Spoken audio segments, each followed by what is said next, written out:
Hello and welcome to Classical Titerature, the show where, when every time my family is disappointed I didn't get a science degree, I send them links to Nathaniel Hawthorne stories.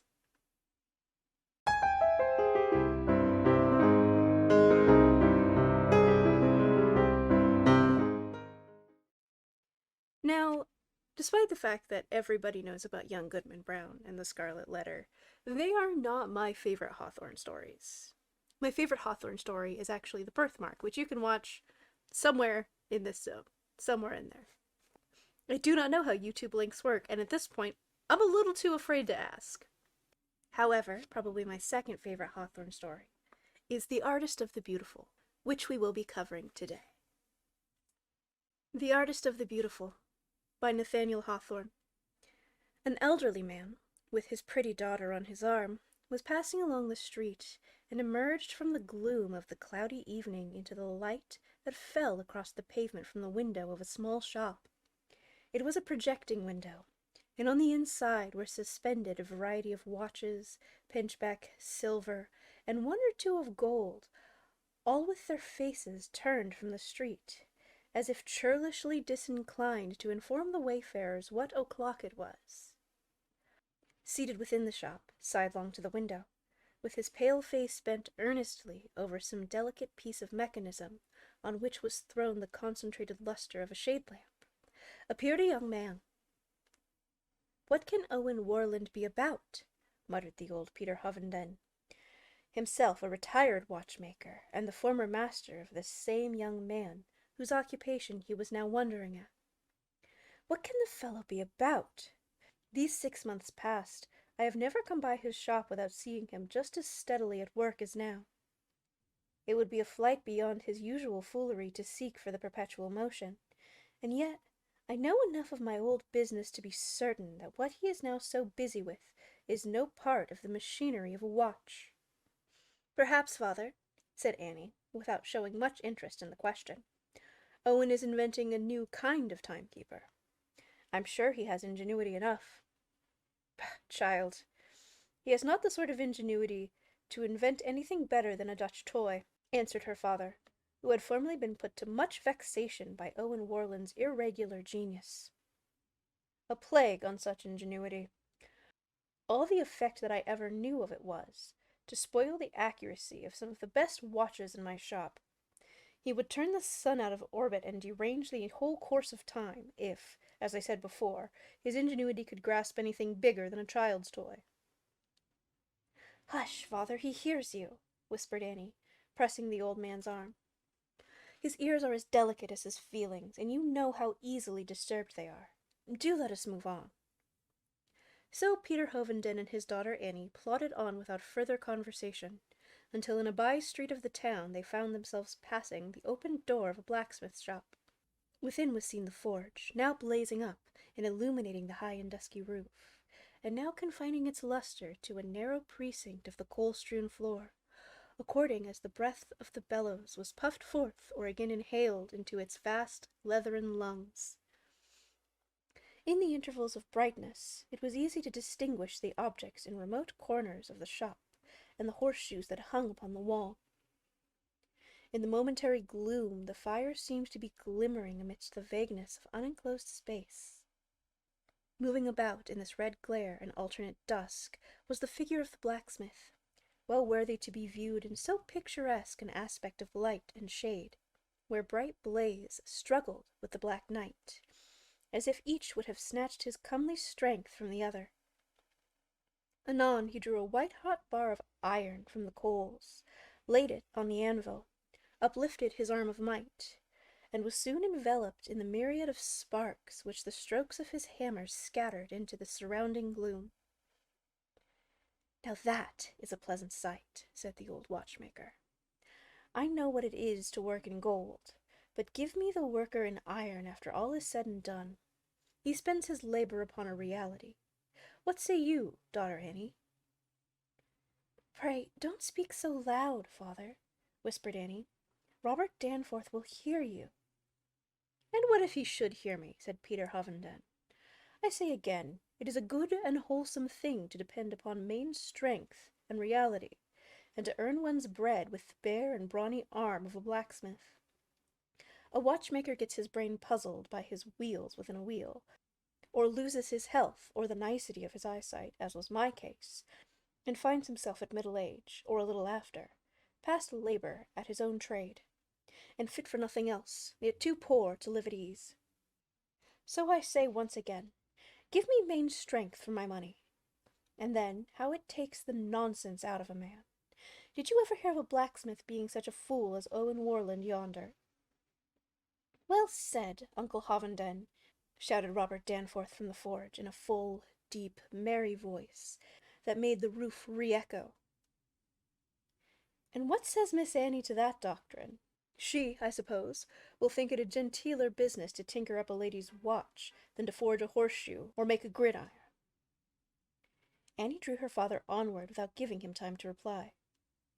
But we must return to Owen Warland's shop, and spend more meditation upon his history and character than either Peter Hovenden, or probably his daughter Annie, or Owen's old schoolfellow Robert Danforth, would have thought due to so slight a subject. From the time that his little fingers could grasp a penknife, Owen had been remarkable for a delicate ingenuity, which sometimes produced pretty shapes in wood, principally figures of flowers and birds, and sometimes seemed to aim at the hidden mysteries of mechanism. But it was always for purposes of grace, and never with any mockery of the useful. He did not, like the crowd of schoolboy artisans, construct little windmills on the angle of the barn, or watermills across the neighboring brook. Those who discovered such peculiarity in the boy as to think it worth their while to observe him closely, sometimes saw reason to suppose that he was attempting to imitate the beautiful movements of nature as exemplified in the flight of birds or the activity of little animals. It seemed, in fact, a new development of the love of the beautiful, such as might have made him a poet, a painter, or a sculptor, and which was as completely refined from all utilitarian coarseness as it could have been in either of the fine arts. He looked with singular distaste at the stiff and regular processes of ordinary machinery, being once carried to see a steam engine, in the expectation that his intuitive comprehension of mechanical principles would be gratified. He turned pale and grew sick, as if something monstrous and unnatural had been presented to him. This horror was partly owing to the size and terrible energy of the iron laborer, for the character of Owen's mind was microscopic, and tended naturally to the minute, in accordance with his diminutive frame and the marvelous smallness and delicate power of his fingers. Not that his sense of beauty was thereby diminished into a sense of prettiness. The beautiful idea had no relation to size, and may be as perfectly developed in a space too minute for any but microscopic investigation, as within the ample verge that it is measured by the arc of the rainbow. But, at all events, this characteristic minuteness in his objects and accomplishments made the world even more incapable than it might otherwise have been of appreciating Owen Warland's genius. The boy's relatives saw nothing better to be done, as perhaps there was not, than to bind him apprentice to a watchmaker, hoping that his strange ingenuity might thus be regulated and put to utilitarian purposes. Peter Hovenden's opinion of his apprentice has already been expressed. He could make nothing of the lad. Owen's apprehension of the professional mysteries, it is true, was inconceivably quick, but he altogether forgot or despised the grand object of a watchmaker's business, and cared no more for the measurement of time than if it had been merged into eternity. So long, however, as he remained under his old master's care, Owen's lack of sturdiness made it possible, by strict injunctions and sharp oversight, to restrain his creative eccentricity within bounds. But when his apprenticeship was served out, and he had taken the little shop which Peter Hovenden's failing eyesight compelled him to relinquish, then did people recognize how unfit a person was Owen Warland to lead old blind Father Time along his daily course. One of his most rational projects was to connect a musical operation with the machinery of his watches, so that all the harsh dissonances of life might be rendered tuneful, and each flitting moment fall into the abyss of the past in golden drops of harmony. If a family clock was entrusted to him for repair, one of those tall, ancient clocks that have grown nearly allied to human nature by measuring out the lifetime of many generations, he would take it upon himself to arrange a dance or a funeral procession of figures across its venerable face, representing 12 mirthful or melancholy hours.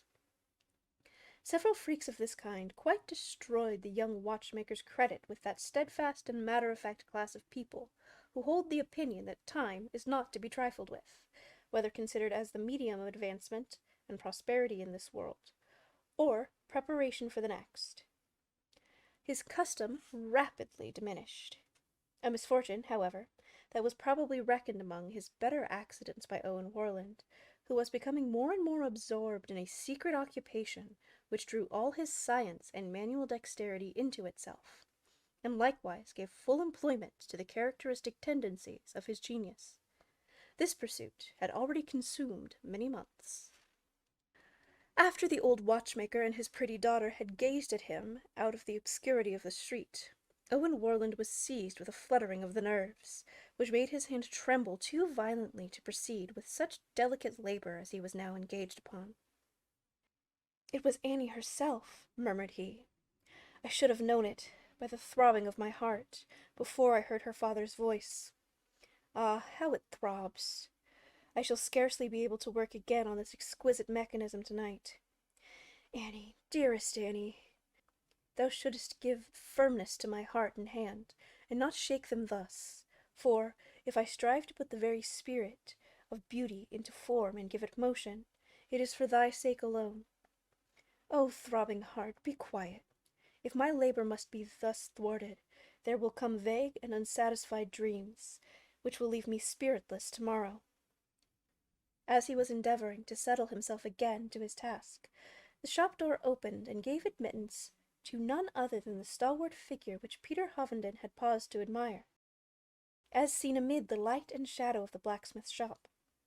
Robert Danforth had brought a little anvil of his own manufacture and peculiarly constructed, which the young artist had recently bespoken. Owen examined the article, and pronounced it fashioned according to his wish. "Why, yes," said Robert Danforth, his strong voice filling the shop as with the sound of a bass viol. "I consider myself equal to anything in the way of my own trade, though I should have made but a poor figure of yours with such a fist as this," added he, laughing as he laid his fast hand beside the delicate one of Owen. "But what then? I put more main strength into one blow of my sledge-hammer than all that you have expended since you were apprentice. Is that not the truth?" "Very probably," answered the low and slender voice of Owen. "Strength is an earthly monster. I make no pretensions to it. My force, whatever they may be of it, is altogether spiritual." "Well, but Owen, what are you about?" asked his old schoolfellow, still in such a hearty volume of tone that it made the artist shrink, especially as the question related to a subject so sacred as the absorbing dream of his imagination. "Folks do say that you are trying to discover the perpetual motion." "The perpetual motion? Nonsense!" replied Owen Warland, with a movement of disgust, for he was full of little petulances. "It can never be discovered. It is a dream that may delude men whose brains are mystified with the matter, but not me. Besides, if such a discovery were possible, it would not be worth my while to make it only to have the secret turned to such purposes as are now effected by steam and water power. I am not ambitious to be honored with the paternity of a new kind of cotton machine." "That would be droll enough," cried the blacksmith, breaking out into such an uproar of laughter that Owen himself and the bell-glasses on his work-board quivered in unison. "No, no, Owen, no child of yours will have iron joints and sinews. Well, I won't hinder you any more. Good night, Owen, and success. And if you ever need any assistance, so far as a downright blow of hammer upon an anvil will answer the purpose, I'm your man." And with another laugh, the man of main strength left the shop. "How strange it is," whispered Owen Warland to himself, leaning his head upon his hands, "that all my musings, my purposes, my passion for the beautiful, my consciousness of power to create it, a finer, more ethereal power, of which this earthly giant can have no conception, all, all look so vain and idle whenever my path is crossed by Robert Danforth. He would drive me mad were I to meet him often. His hard brute force darkens and confuses the spiritual element within me. But I, too, will be strong in my own way. I will not yield to him." He took from beneath a glass a piece of minute machinery, which he set in the condensed light of his lamp, and, looking intently at it through a magnifying glass, proceeded to operate with a delicate instrument of steel. In an instant, however, he fell back in his chair and clasped his hands, with a look of horror on his face that made its small features as impressive as those of a giant would have been. "Heaven, what have I done?" exclaimed he. "The vapor, the influence of that brute force, it has bewildered me and obscured my perception. I have made the very stroke, the fatal stroke that I had dreaded from the first. It is all over, the toil of months, the object of my life. I am ruined." And there he sat, in strange despair, until his lamp flickered in the socket and left the artist of the beautiful in darkness. Thus it is that ideas, which grow up within the imagination and appear so lovely to it, and of a value beyond whatever men call valuable, are exposed to be shattered and annihilated by contact with the practical. It is requisite for the ideal artist to possess a force of character that seems hardly compatible with its delicacy. He must keep his faith in himself, while the incredulous world assails him with its utter disbelief. He must stand up against mankind, and be his own sole disciple, both as respect to his genius and the objects to which it is directed. For a time, Owen Warland succumbed to this severe but inevitable test. He spent a few sluggish weeks with his head so continuously resting in his hands that the townspeople had scarcely an opportunity to see his countenance. When at last it was again uplifted to the light of day, a cold, dull, nameless change was perceptible upon it. In the opinion of Peter Hovenden, however, and that order of sagacious understandings, who think that life should be regulated, like clockwork, with leaden weights, the alteration was entirely for the better. Owen now, indeed, applied himself to business with a dogged industry. It was marvellous to witness the obtuse gravity with which he would inspect the wheels of a great old silver watch, thereby delighting the owner, in whose fob it had been worn, till he deemed it a portion of his own life, and was accordingly jealous of its treatment.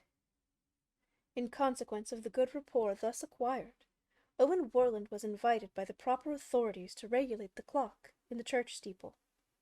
He succeeded so admirably in this manner of public interest that the merchants gruffly acknowledged his merits on 'change. The nurse whispered his praises as she gave the potion in the sick chamber.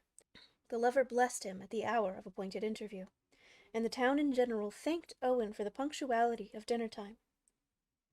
In a word, the heavy weight upon his spirits kept everything in order, not merely within his own system, but wherever so the iron accents of the church clock were audible.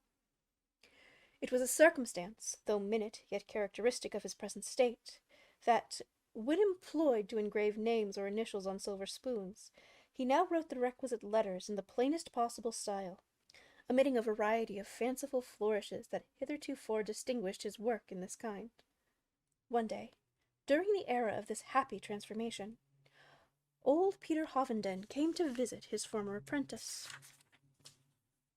"Well, Owen," said he, "I am glad to hear such good accounts of you from all quarters, and especially from the town clock yonder, which speaks in your commendation every hour of the 24. Only get rid altogether of your nonsensical trash about the beautiful, which I, nor nobody else, nor yourself to boot, could ever understand. Only free yourself of that, and your success in life is as sure as daylight. Why, if you go on this way, I should even venture to let you doctor this precious old watch of mine, though Except my daughter Annie, I have nothing else so valuable in the world." "I should hardly dare touch it, sir," replied Owen in a depressed tone, for he was weighed down by his old master's presence. "In time," said the latter, "in time you will be capable of it." The old watchmaker, with the freedom naturally consequent on his former authority, went on inspecting the work which Owen had in hand at the moment, together with other matters that were in progress. The artist, meanwhile, could scarcely lift his head. There was nothing so antipodal to his nature as this man's cold, unimaginative sagacity, by contact with which everything was converted into a dream except the densest matter of the physical world. Owen groaned in spirit, and prayed fervently to be delivered from him. "But what is this?"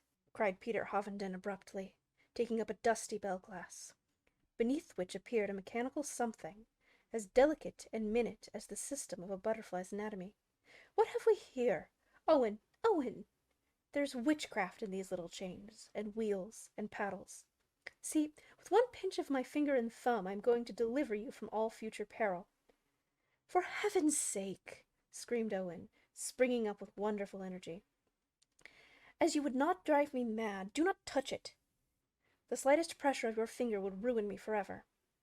"Aha, young man, and is it so?" said the old watchmaker, looking at him with just enough of penetration to torture Owen's soul with the bitterness of worldly criticism. "Well, take your own course. But I warn you again that in this small piece of mechanism lives your evil spirit. Shall I exorcise him?" "You are my evil spirit," answered Owen, much excited. "You and the hard, coarse world. The leaden thoughts and the despondency that you fling upon me are my clogs, else I should long ago have achieved the task I was created for." Peter Hovenden shook his head, with the mixture of contempt and indignation which mankind, of whom he was partly a representative, deem themselves entitled to feel towards all simpletons who seek other prizes than the dusty one along the highway. He then took his leave, with an uplifted finger and a sneer upon his face that haunted the artist's dreams for many a night afterwards. At the time of his master's visit, Owen was probably on the point of taking up the relinquished task, but by this sinister event he was thrown back into the state whence he had been slowly emerging. But the innate tendency of his soul had only been accumulating fresh vigor during its apparent sluggishness. As the summer advanced, he almost totally relinquished his business, and permitted Father Time, so far as the old gentleman was represented by the clocks and watches under his control, to stray at random through human life, making infinite confusion among the train of bewildered hours. He wasted the sunshine, as people said, in wandering through the woods and fields and along the banks of streams. There, like a child, he found amusement in chasing butterflies or watching the motions of water insects. There was something truly mysterious in the intentness with which he contemplated these living playthings as they sported on the breeze, or examined the structure of an imperial insect whom he had imprisoned. The chase of butterflies was an apt emblem of the ideal pursuit in which he had spent so many golden hours. But would the beautiful idea ever be yielded to his hand, like the butterfly that symbolized it? Sweet, doubtless, were these days, and congenial to the artist's soul. They were full of bright conceptions, which gleamed through his intellectual world as the butterfly gleamed through the outward atmosphere, and were real to him for the instant, without the toil and perplexity and many disappointments of attempting to make them visible to the sensual eye. Alas, that the artist, whether in poetry or whatever other material, may not content himself with the inward enjoyment of the beautiful, but must chase the flitting mystery beyond the verge of his ethereal domain, and crush its frail being in seizing it with a material grasp. Owen Warland felt the impulse to give external reality to his ideas as irresistibly as any of the poets or painters who have arrayed the world in a dimmer and fainter beauty, imperfectly copied from the richness of their visions. The night was now his time for the slow progress of recreating one idea to which all his intellectual activity referred itself. Always at the approach of dusk he stole into the town, locked himself within his shop, and wrought with patient delicacy of touches for so many hours. Sometimes he was startled by the rap of the watchman, who, when all the world should be asleep, had caught the gleam of lamplight through the crevices of Owen Warland's shutters. Daylight, to the morbid sensibility of his mind, seemed to have an intrusiveness that interfered with his pursuits. On cloudy and inclement days, therefore, he sat with his head upon his hands, muffling, as it were, his sensitive brain in a mist of indefinite musings, for it was a relief to escape from the sharp distinctness with which he was compelled to shape out his thoughts during his nightly toil. From one of these fits of torpor he was aroused by the entrance of Annie Hovenden, who came into the shop with the freedom of a customer, and also with something of the familiarity of a childish friend. She had worn a hole through her silver thimble, and wanted Owen to repair it. "But I don't know whether you will condescend to such a task," said she, laughing, "now that you are so taken up with the notion of putting spirit into machinery." "Where did you get that idea, Annie?" said Owen, starting in surprise. "Oh, out of my own head," answered she, "and from something that I heard you say long ago, when you were but a boy and I a little child. But come, will you mend this poor thimble of mine?" "Anything for your sake, Annie," said Owen Warland. "Anything, even if it were to work at Robert Danforth's forge." "And that would be a pretty sight," retorted Annie, glancing with imperceptible slightness at the artist's small and slender frame. "Well, here is the thimble. But that is a strange idea of yours," said Owen, "about the spiritualization of matter." And then the thought stole into his mind that this young girl possessed the gift to comprehend him better than all the world besides. And what a help and strength it would be to him in his lonely toil, if he could gain the sympathy of the only being whom he loved. To persons whose pursuits are insulated from the common business of life, who are either in advance of mankind or apart from it, there often comes a sensation of moral cold that makes the spirit shiver as if it had reached the frozen solitudes around the pole. What the prophet, the poet, the reformer, the criminal, or any other man with human yearnings, but separated from the multitude by a peculiar lot, might feel, poor Owen Warland felt. "Annie," cried he, growing pale as death at the thought, "how gladly would I tell you the secret of my pursuit. You, methinks, would estimate it rightly. You, I know, would hear it with a reverence that I must not expect from the harsh, material world." "Would I not? To be sure I would," replied Annie Hovenden, lightly laughing. "Come, explain to me quickly what is the meaning of this little whirligig, so delicately wrought that it might be a plaything for Queen Mabe. See, I will put it in motion." "Hold!" exclaimed Owen, "hold!" Annie had but given the slightest possible touch, with the point of a needle, to the same minute portion of complicated machinery, which has been more than once mentioned, when the artist seized her by the wrist with a force that made her scream aloud. She was affrighted at the convulsion of intense rage and anguish that writhed across his features. The next instant he let his head sink upon his hands. "Go, Annie," murmured he. "I have deceived myself, and must suffer for it. I yearned for sympathy, and thought and fancied and dreamed that you might give it me. But you lack the talisman, Annie, that should admit you into my secrets. That touch has undone the toil of months, and the thought of a lifetime. It was not your fault, Annie, but you have ruined me." Poor Owen Warland! He had indeed erred, yet pardonably, for if any human spirit could have sufficiently reverenced the processes so sacred in his eyes, it might have been a woman's. Even Annie Hovenden, possibly, might not have disappointed him had she been enlightened by the deep intelligence of love. The artist spent the ensuing winter in a way that satisfied any persons who had hitherto retained a hopeful opinion of him that was, in truth, irrevocably doomed to inutility as regarded the world, and to an evil destiny on his own part. The decrease of a relative had put him in possession of a small inheritance. Thus freed from the necessity of toil, and having lost the steadfast influence of a great purpose, great, at least, to him, he abandoned himself to habits from which it might have been supposed the mere delicacy of his organization would have availed to secure him. But, when the ethereal portion of a man's genius is obscured, the earthly part assumes an influence the more uncontrollable, because the character is now thrown off the balance to which Providence had so nicely adjusted it, and which, in coarser natures, is adjusted by some other method. Owen Warland made proof of whatever show of bliss may be found in riot. He looked at the world through the golden medium of wine, and contemplated the visions that bubble up so gaily around the brim of the glass, and that people the air with shapes of pleasant madness, which so soon grow ghostly and forlorn. Even when this dismal and inevitable change had taken place, the young man might still have continued to quaff the cup of enchantments, though its vapour did but shroud life in gloom, and fill the gloom with spectres that mocked at him.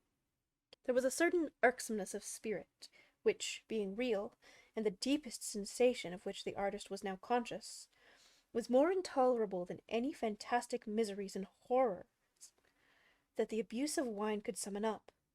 In the latter case, he could remember, even out of the midst of his trouble, that all was but a delusion. In the former, the heavy anguish was his life. From this perilous state he was redeemed by an incident which more than one person witnessed, but of which the shrewdest could not explain or conjecture the operation on Owen Warland's mind. It was very simple. On a warm spring afternoon, as the artist sat among his riotous companions with a glass of wine before him, a splendid butterfly flew in at the open window and fluttered about his head. "Ah!" exclaimed Owen, who had drank freely. "Are you alive again, child of the sun and playmate of the summer breeze, after your dismal winter's nap? Then it is time for me to be at work." And leaving his unemptied glass upon the table, he departed, and was never known to sip another drop of wine. And now, again, he resumed his wanderings in the woods and fields.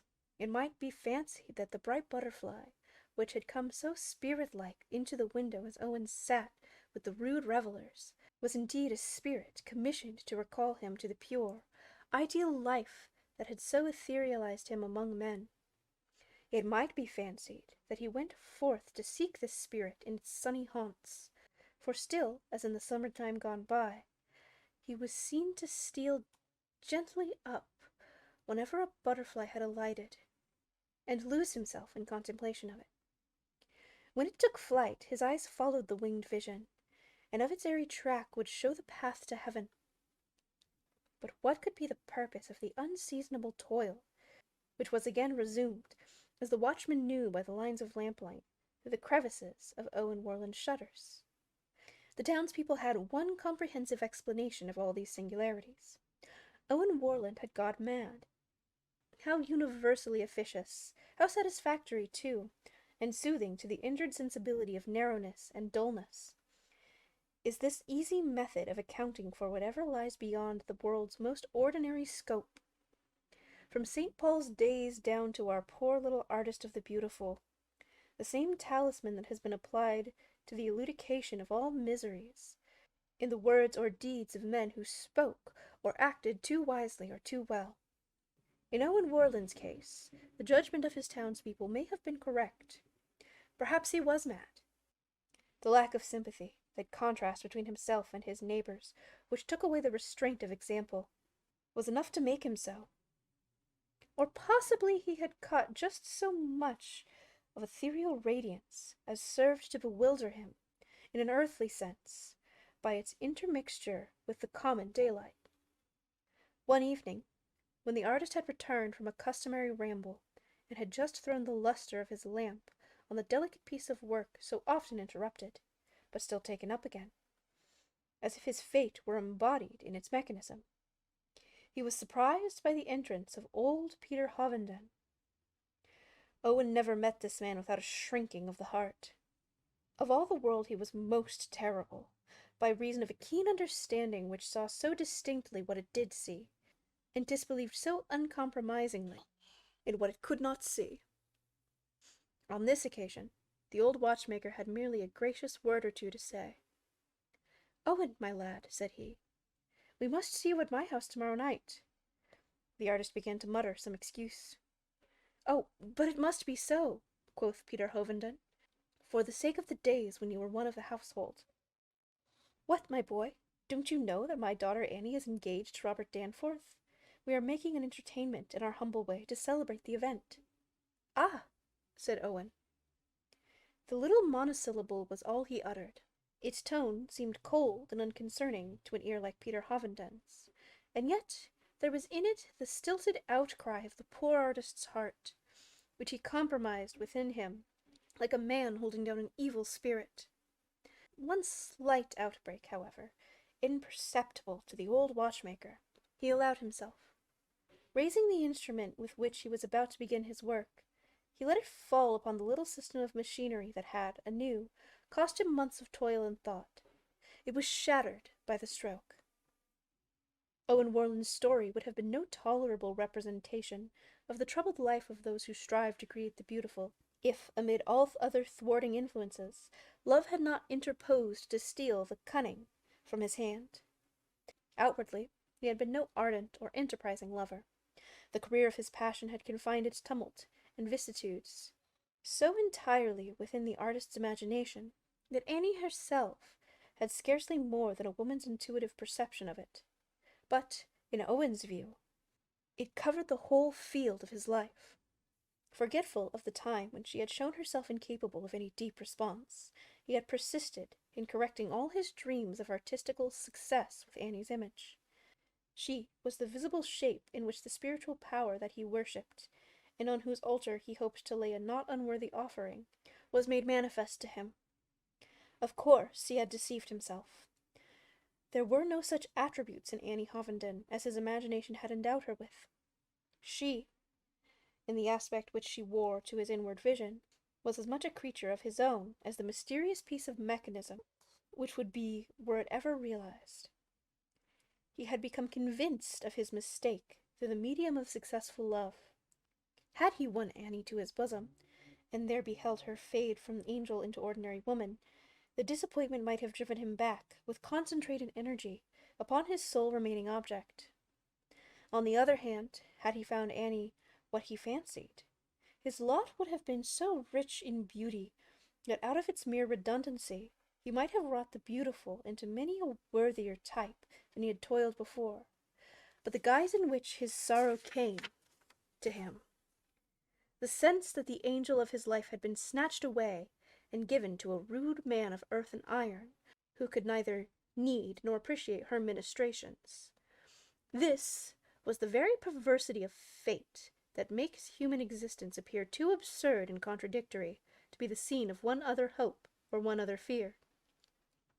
There was nothing left for Owen Warland but to sit down like a man that had been stunned. He went through a fit of illness. After his recovery, his small and slender frame assumed an obtuser garniture of flesh than it had ever before worn. His thin cheeks became round. His delicate little hand, so spiritually fashioned to achieve fairy task-work, grew plumper than the hand of a thriving infant. His aspect had a childishness, such as might have induced a stranger to pat him on the head, pausing, however, in the act, to wonder what manner of child was here. It was as if the spirit had gone out of him, leaving the body to flourish in a sort of vegetable existence. Not that Owen Warland was idiotic. He could talk, and not irrationally. Somewhat of a babbler, indeed, did people begin to think him, for he was apt to discourse at a wearisome length of marvels of mechanism that he had read about in books, but which he had learned to consider as an absolute fabulous. Among them he enumerated the man of brass, constructed by Albertus Magnus, and the brazen head of Friar Bacon, and, coming down to later times, the automata of a little coach and horses, which it was pretended had been manufactured for the Dauphin of France, together with an insect that buzzed about the ear like a living fly, and yet was a contrivance of minute steel springs. There was a story, too, of a duck that waddled and quacked and ate, though, had any honest citizen purchased it for dinner, he would have found himself cheated with the mere mechanical apparition of a duck. But all these accounts, said Owen Warland, I am now satisfied, are mere impositions. Then, in a mysterious way, he would confess that he once thought differently.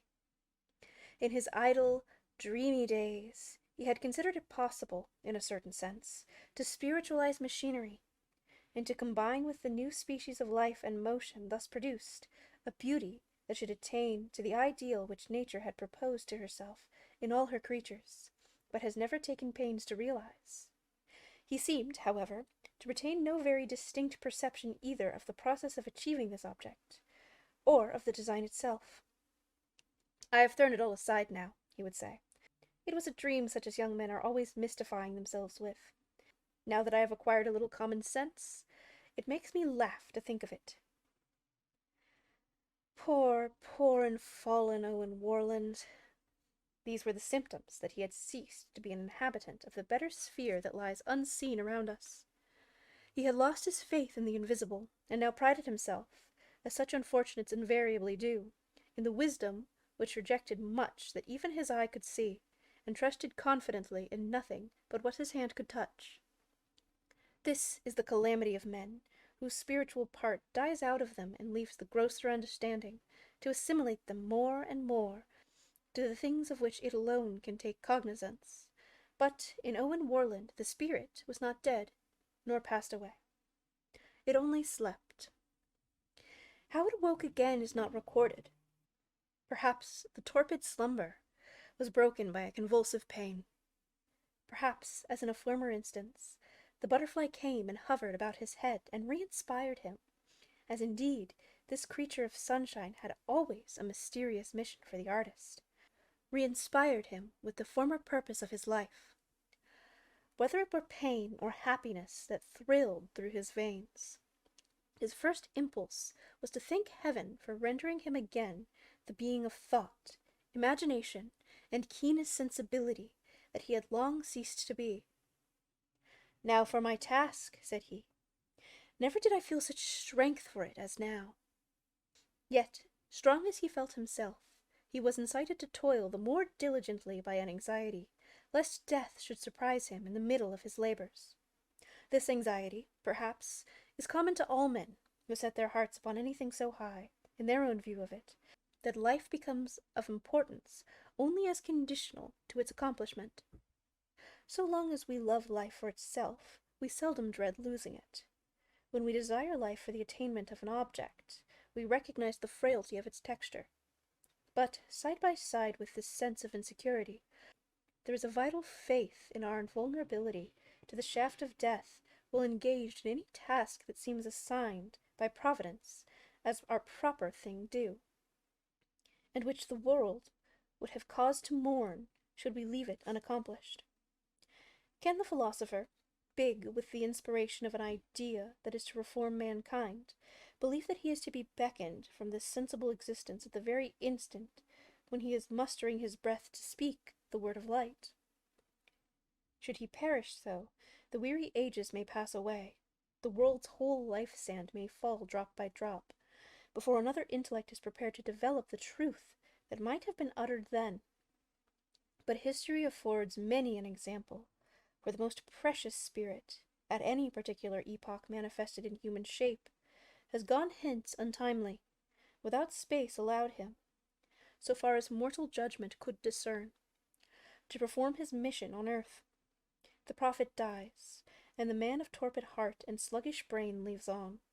The poet leaves his song half sung, or finishes it beyond the scope of mortal ears in a celestial choir. The painter, as Alston did, leaves his half-conception on the canvas to sadden us with its imperfect beauty, and goes to picture forth the whole, if it be no irreverence to say so, in the hues of heaven. but rather such incomplete designs of this life will be perfected nowhere.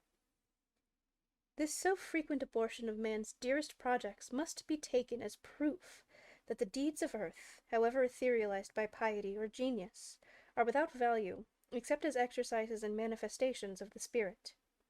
In heaven, all ordinary thought is higher and more melodious than Milton's song. Then, would he add another verse to any strain that he had left unfinished here? But to return to Owen Warland. It was his fortune, good or ill, to achieve the purpose of his life. Pass we over a long space of intense thought, yearning effort, minute toil, and wasting anxiety, succeeded by an instant of solitary triumph. Let all this be imagined, and then behold the artist, on a winter evening, seeking admittance to Robert Danforth's fireside circle. There he found the man of iron, with his massive substance, thoroughly warmed and attempered by domestic influences. And there was Annie, too, now transformed into a matron, with much of her husband's plain and sturdy nature, but imbued, as Owen still believed, with a finer grace, that might enable her to be the interpreter between strength and beauty. It happened, likewise, that old Peter Hovenden was a guest this evening at his daughter's fireside, and it was his well-remembered expression of keen, cold criticism that first encountered the artist's glance. "My old friend Owen!" cried Robert Danforth, starting up, and compressing the artist's delicate fingers within a hand that was accustomed to grip bars of iron. "This is kind and neighborly to come to us at last. I was afraid your perpetual motion had bewitched you out of the remembrance of old times." "We are glad to see you," said Annie, while a blush reddened her matronly cheek. "It was not like a friend to stay from us for so long." "Well, Owen," inquired the old watchmaker as his first greeting, "how comes on the beautiful? Have you created it at last?" The artist did not immediately reply, being startled by the apparition of a young child of strength that tumbled about on the carpet, a little personage who had come mysteriously out of the infinite, but with something so sturdy and real in his composition that he seemed molded out of the densest substance which earth could supply. This hopeful infant crawled towards the newcomer, and setting himself on that end, as Robert Danforth expressed the posture, stared at Owen with a look of such sagacious observation that the mother could not help exchanging a proud glance with her husband. But the artist was disturbed by the child's look, as imagining a resemblance between it and Peter Hovenden's habitual expression. He could have fancied that the old watchmaker was compressed into this baby shape, and looking out of those baby eyes, and repeating, as he now did, the malicious question, "The beautiful, Owen, how comes on the beautiful? Have you succeeded in creating the beautiful?"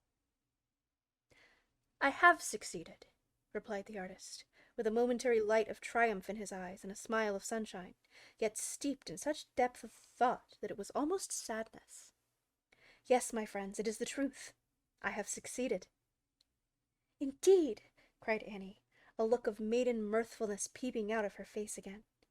"And is it lawful, now, to inquire what the secret is?" "Surely, it is to disclose it that I have come," answered Owen Warland. "You shall know, and see, and touch, and possess the secret. For Annie, if that is the name I may still address the friend of my boyish years, Annie, it is for your bridal gift that I have wrought this spiritualized mechanism, this harmony of motion, this mystery of beauty. It comes late indeed, but it is as we go onward in life, when objects begin to lose their freshness of hue and our souls their delicacy of perception, that the spirit of beauty is most needed. If, forgive me, Annie, if you know how to value this gift, it can never come too late." He produced, as he spoke, what seemed like a jewel box. It was carved richly out of ebony by his own hand, and inlaid with a fanciful tracery of pearl, representing a boy in pursuit of a butterfly, which, elsewhere, had become a winged spirit, and was flying heavenward. But the boy, or youth, had found such efficacy in his strong desire that he ascended from earth to cloud, and from cloud to celestial atmosphere, to win the beautiful.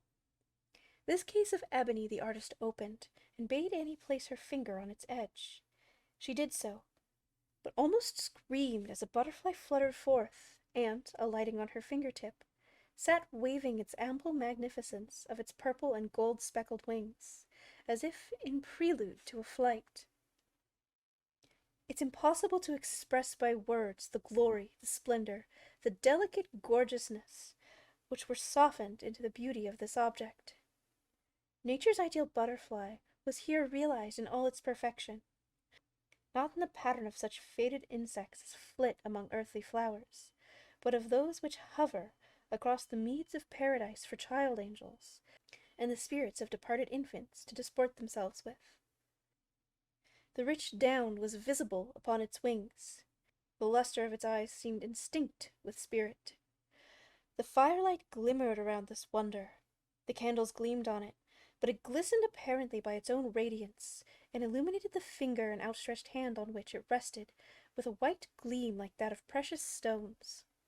In its perfect beauty, the consideration of size was entirely lost. Had its wings overreached the firmament, the mind could not have been more filled or satisfied. "Beautiful, beautiful!" exclaimed Annie. "Is it alive?" "Alive? To be sure it is," answered her husband. "Do you suppose as any mortal has skill enough to make a butterfly, or would put himself to the trouble of making one, when any child may catch a score of them in a summer's afternoon? Alive? Certainly. But this pretty box is undoubtedly of our friend Owen's manufacture, and it really does him credit." At this moment the butterfly waved its wings anew, with a motion so absolutely lifelike that Annie was startled, and even awestruck, for in spite of her husband's opinion, she could not satisfy herself whether it was indeed a living creature, or a piece of wondrous mechanism. "Is it alive?" she repeated, more earnestly than before. "Judge for yourself," said Owen Warland, who stood gazing in her face with fixed attention. The butterfly now flung itself upon the air, fluttered round Annie's head, and soared into a distant region of the parlour, still making itself perceptible to sight by the starry gleam in which the motion of its wings enveloped it. The infant on the floor followed its course with its sagacious little eyes. After flying about the room, it returned in a spiral curve and settled again on Annie's finger. "But is it alive?" she exclaimed again, and the finger on which the gorgeous mystery had alighted was so tremulous that the butterfly was forced to balance himself with his wings. "Tell me if it be alive, or whether you created it." "Wherefore ask who created it, so it be beautiful?" replied Owen Warland. "Alive? Yes, Annie, it may well be said to possess life, for it has absorbed my own being into itself. And in the secret of that butterfly, and in its beauty, which is not merely outward, but deep as its whole system, is represented the intellect, the imagination, the sensibility, the soul of an artist of the beautiful. Yes, I created it, but," and here his countenance somewhat changed, "this butterfly is not now to me what it was when I beheld it afar off in the daydreams of my youth." "Be it what it may, it's a pretty plaything," said the blacksmith, grinning with childlike delight. "I wonder whether it would condescend to alight on such a great clumsy finger as mine. Hold it hither, Annie." By the artist's direction, Annie touched her fingertip to that of her husband, and, after a momentary delay, the butterfly fluttered from one to the other. It preluded a second flight by a similar, yet not precisely the same, waving of wings as in the first experiment. Then, ascending from the blacksmith's stalwart finger, it rose in a gradually enlarging curve to the ceiling, made one wide sweep around the room, and returned with an undulating movement to the point where it had started. "Well, that does beat all nature," cried Robert Danforth, bestowing the heartiest praise that he could find expression for. And indeed he had paused there. A man of finer words and nicer perception could not easily have said more. "That goes beyond me, I confess. But what then? There is more real use in one downright blow of my sledge-hammer than in the whole 5 years' labor that our friend Owen has wasted on this butterfly." Here the child clapped his hands, and made a great babble of indistinct utterance, apparently demanding that the butterfly should be given him for a plaything. Owen Warland, meanwhile, glanced sidelong at Annie, to discover whether she sympathized in her husband's estimate of the comparative value of the beautiful and the practical.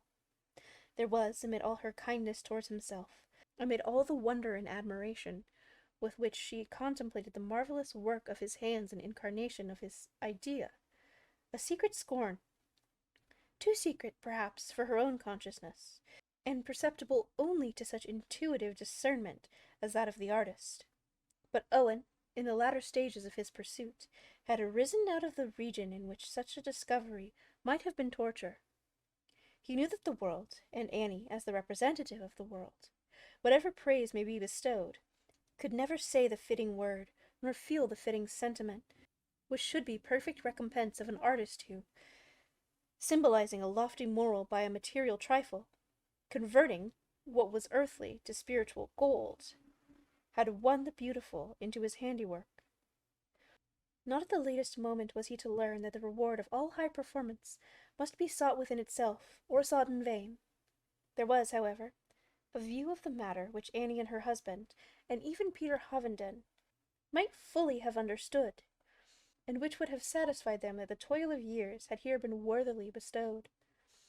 Owen Warland might have told them that this butterfly, this plaything, this bridal gift of a poor watchmaker to a blacksmith's wife, was, in truth, a gem of art that a monarch would have purchased with honors and abundant wealth, and have treasured it among the jewels of his kingdom as the most unique and wondrous of them all. But the artist smiled and kept the secret to himself. "Father," said Annie, thinking a word of praise from the old watchmaker might gratify his former apprentice, "do come and admire this pretty butterfly." "Let us see," said Peter Hovenden, rising from his chair with a sneer upon his face that always made people doubt, as he himself did, in everything but a material existence. "Here is my finger for it to alight upon. I shall understand it better when I have touched it." But, to the increasing astonishment of Annie, when the tip of her father's finger was pressed against that of her husband, on which the butterfly still rested, the insect drooped its wings, and seemed on the point of falling to the floor. Even the bright spots of gold upon its wings and body, unless her eyes deceived her, grew dim, and the glowing purple took a dusky hue, and the starry luster that gleamed around the blacksmith's hand became faint and vanished. "It is dying! It is dying!" cried Annie in alarm. "It has been delicately wrought," said the artist calmly. "As I told you, it has imbibed a spiritual essence, call it magnetism, or whatever you will. In an atmosphere of doubt and mockery, its exquisite susceptibility suffers torture, as does the soul of him who instilled his own life into it. It has already lost its beauty. In a few moments more, its mechanism would be irreparably injured." "Take your hand away, father," entreated Annie, turning pale. "Here is my child. Let it rest on his innocent hand. There, perhaps, its life will revive, and its colors grow brighter than ever." Her father, with an acrid smile, withdrew his finger. The butterfly then appeared to recover the power of voluntary motion, while its hues assumed much of their original luster, and the gleam of starlight, which was its most ethereal attribute, again formed a halo around it. At first, when transferred from Robert Danforth's hand to the small finger of the child, this radiance grew so powerful that it positively threw the little fellow's shadow back against the wall. He, meanwhile, extended his plump hand as he had seen his father and mother do, and watched the waving of the insect's wings with infantile delight. Nevertheless, there was a certain odd expression of sagacity that made Owen Warland feel as if here were old Peter Hovenden, partially, and but partially, redeemed from his hard skepticism into childlike faith. "How wise the little monkey looks," whispered Robert Danforth to his wife. "I never saw such a look on a child's face," answered Annie, admiring her own infant, and with good reason, far more than the artistic butterfly. "The darling knows more of the mystery than we do." As if the butterfly, like the artist, were conscious of something not entirely congenial in the child's nature, It alternately sparkled and grew dim. At length it arose from the small hand of the infant with an airy motion that seemed to bear it upward without an effort, as if the ethereal instincts with which its master's spirit had endowed it impelled this fair vision involuntarily to a higher sphere. Had there been no obstruction, it might have soared into the sky and grown immortal. But its luster gleamed upon the ceiling, the exquisite texture of its wings brushed against that earthly medium, and a sparkle or two, as if of stardust, floated downward and lay glimmering on the carpet. Then the butterfly came fluttering down, and instead of returning to the infant, was apparently attracted towards the artist's hand. "Not so, not so," murmured Owen Warland, as if his handiwork could have understood him. "Thou hast gone forth out of thy master's heart. There is no return for thee." With a wavering movement, and emitting a tremulous radiance, the butterfly struggled, as it were, towards the infant, and was about to alight upon his finger. But, while it still hovered in the air, the little child of strength, with his grandsire's sharp and shrewd expression in his face, made a snatch at the marvelous insect and compressed it in his hand. Annie screamed. Old Peter Hovenden burst into a cold and scornful laugh. The blacksmith, by main force, unclosed the infant's hand, and found within the palm a small heap of glittering fragments, whence the mystery of beauty had fled forever. And as for Owen Warland, he looked placidly at what seemed the ruin of his life's labour, and which was yet no ruin. He had caught a far other butterfly than this. When the artist rose high enough to achieve the beautiful, the symbol by which he made it perceptible to mortal senses became of little value in his eyes, while his spirit possessed itself in the enjoyment of the reality. And that is the end of The Artist of the Beautiful. Until next time, you can follow me on any of these social medias, including over on Patreon. Patrons get extra bonuses, like their name in the credits, and bonus videos. This has been Classical Titerature. Thanks for watching.